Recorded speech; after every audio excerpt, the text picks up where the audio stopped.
Ang balita natin ngayon dito sa San Miguel Beer, mukhang itong si Mikey Williams ay gusto nang magpa-trade dito sa Beermen. Hindi naman lingid sa kaalaman ng karamihan na si Mikey Williams ay merong mga kaibigan dito sa San Miguel at mukhang yan ang dahilan kung bakit gusto niya dito maglaro. Ang balita din kasi itong si Mikey Williams, alam natin na Converge isa doon sa mga teams na interesado daw dyan. Pero ngayon, mukhang itong Converge ay masaya na at kontento dito sa kanilang point guard situation kung saan nag-alternate itong si Alex Stockton, Jordan Heading at itong si Shawnee Winston. At posible na baka kunin pa nila itong si Encho Serrano o baka pumasok sila ng ibang trade. Kaya San Miguel na ngayon ang mukhang mas interesado dito kay Mikey Williams at si Mikey naman gusto rin dito sa SMB. Kapag nagkataon, sasabihin nga ng iba matanda na si Mikey pero ito ay isang scorer. At yan ang kinakailangan ng San Miguel dito sa kanilang backcourt. Dahil alam naman natin ito si Chris Ross, hirap na yan mag-score at hindi consistent si Simon Enciso. Kaya hindi na nakapagtataka na ito talaga ang gusto nilang makuha. At kung magkasundo nga, abay maganda yan para dito sa San Miguel. Ang magiging tanong na lang ay kung sino ang kapalit ni Mikey Williams. Kasi alam natin na high caliber player si Mikey pero ang taga na nitong hindi naglaro sa PBA at matanda na rin. Kaya yung trade value nito ay bumaba na. Plus alam nga natin na maraming issues dito. Kaya yan ang dahilan kung bakit yung trade value nito ay mababa. Kaya kinakailangan pag-usapan ng San Miguel at ng TNT kung ano ba ang suitable na kapalit kay Mikey. Huwag na rin tayong magulat kung para masakatuparan ng trade na ito ay pumasok pa ang ibang team. For example, baka Northport o Terra Firma o baka ibang team, hindi pa natin masabi. Ang maliwanag dito, mukhang sa San Miguel na mapupunta itong si Mikey Williams. Ready na itong Barangay Ginebra para dito sa darating nilang playoffs na laban kontra sa Northport Batang Pier. Alam natin lahat na dyan talaga nagpo-focus itong Ginebra. Pero sa ngayon, mukhang itong Gene Kings ay gusto rin na maging sigurado na yung kanilang wingmen. Dahil nga itong si Jeremiah Gray, kahit nakarecover na, hindi pa natin alam kung anong magiging sitwasyon dito para sa future. Ibig sabihin, kung damage goods na ba to o ready pa rin maglaro. So, para makasiguro itong Barangay Ginebra na kung ano man ang mangyari kay Jeremiah Gray, meron silang additional na forward na magagamit, kukunin nila itong si Kenneth Taffin mula dito sa Phoenix Fuel Masters. Itong si Kenneth Taffin ay 6'5" at ang laro nito ay parehas lamang dito kay Jeremiah Gray. Forward na pwedeng shooting guard at may 3-point shot. So, ibig sabihin, halos pareho ni Gray. Kaya yan ang bagay talaga na kunin ng Barangay Ginebra. Kung sakali na yung laro ni Jeremiah Gray ay hindi na maging katulad nung dati, ite-trade na nila to at ang kukunin ay si Kenneth Taffin mula dito sa Phoenix Fuel Masters. Pwedeng straight up yung mangyari, Jeremiah Gray at si Kenneth Taffin at baka magsama ng second round draft pick ang Barangay Ginebra. Ito si Taffin, kilalang scorer yan dito sa Phoenix Fuel Masters.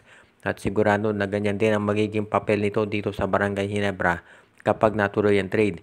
Hindi po gagawin yung trade ngayong conference na ito dahil pag-aaralan pa ng Barangay Ginebra kung ano magiging laro ni Jeremiah Gray.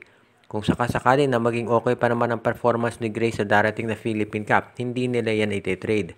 Pero kung bumaba na yung laro at wag naman sana pero kung mukhang injury prone talaga, ay ite-trade na yan dito sa Phoenix Fuel Masters.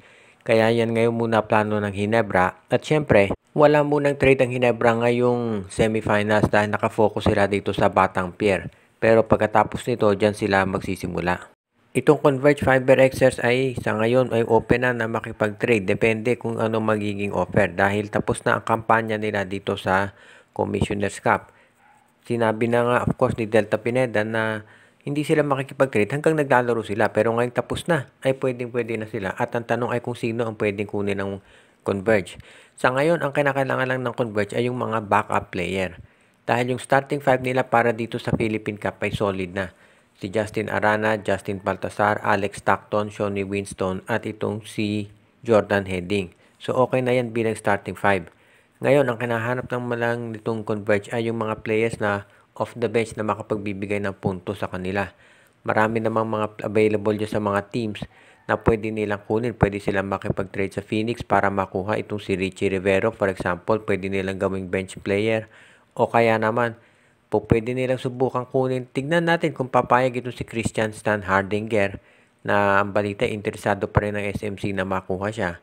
O kaya naman, baka dito sa TNT Tropang Giga pwede silang kumuha ng mga players dyan o sa Meralco. Malamang dito sa NLEX marami silang pwedeng tignan dyan dahil ang NLEX sigurado magre-revamp. Itong mga teams na maagang natanggal, itong NLEX, Terra Firma, San Miguel, Blackwater, iyan ang maraming mga options ngayon at willing makipag-trade. So, kinakailangan pag-aralan mabuti yan ng management ng Converge. Pagdating dito sa mga tao nila, alam naman natin na very capable itong kanilang coaching staff at pinag-aaralan na lamang kung sino yung mga players at hindi magmamadali ang Converge sa pagpili ng mga pwede nilang kunin. Alam natin si David Defonso nag-decide na sa MPBL maglalaro. So sa ngayon dito sa pagdating naman sa paglalaro dito sa PBA, itong Converge parang mukhang hindi na rin interesado dito kay Ildefonso. Pero marami silang ibang players na kinokonsidera. Pinag-uusapan na ng management ng Magnolia Chicken Templados kung ano ang gagawin dito kay Chito Victolero. Kung mananatili ba siya sa pwesto o kung siya ay malilipat na sa ibang posisyon dito sa SMC. Baka maging consultant at magkakaroon ng bagong coach itong Magnolia. Maraming spekulasyon dito at sa totoo lang ang Magnolia management mismo ay maraming pinag-aaralan at wala pang final na desisyon. Pero marami silang mga pangalan na lumulutang at kinokonsidera na pwedeng ipalit dito kay Victolero. Una na dyan ito si dating coach ng Magnolia, BMEG, San Mig Coffee, itong si Ryan Gregorio at posible rin na itong si Topex Robinson.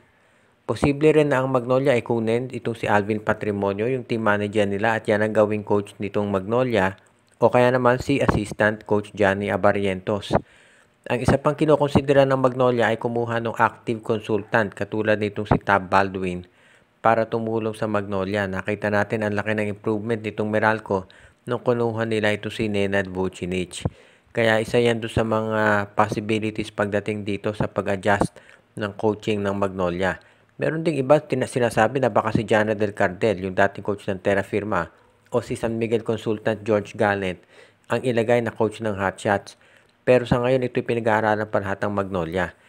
Ngayon, meron ding mga nasa management ng Magnolia na gustong bigyan pa ng isa pang chance si Victolero dito sa Philippine Cup. Pero sa totoo lang, mas karamihan ang gusto na palitan na to dahil sobrang tagal na hindi nagcha-champion ng Magnolia. Kaya marami ngayon na naniniwala na panahon na talaga. Lalo na at natalo sila dito sa Northport Batangier. Iyan ngayon ang isa dito sa mga vital points na pinag-aaralang mabuti ng Magnolia Chicken Templados at pati na rin yung mga player trades na malamang gawin pagkatapos nila makapag-decide ng bagong coach. Shoutout kay Joseph Pineda, RG Bueno at Dalina family, Joshua Giray, Espejo at Rosales family, Katsakino Dukusin, Malyari Mascarinas, Dalmacio de Guzman, Dexter Domer, Enju, Michael D. Binabati din natin si Ireneo Salangsang, Edwin Carmona Jr. at ang mga regular natin ng mga taga-subaybay.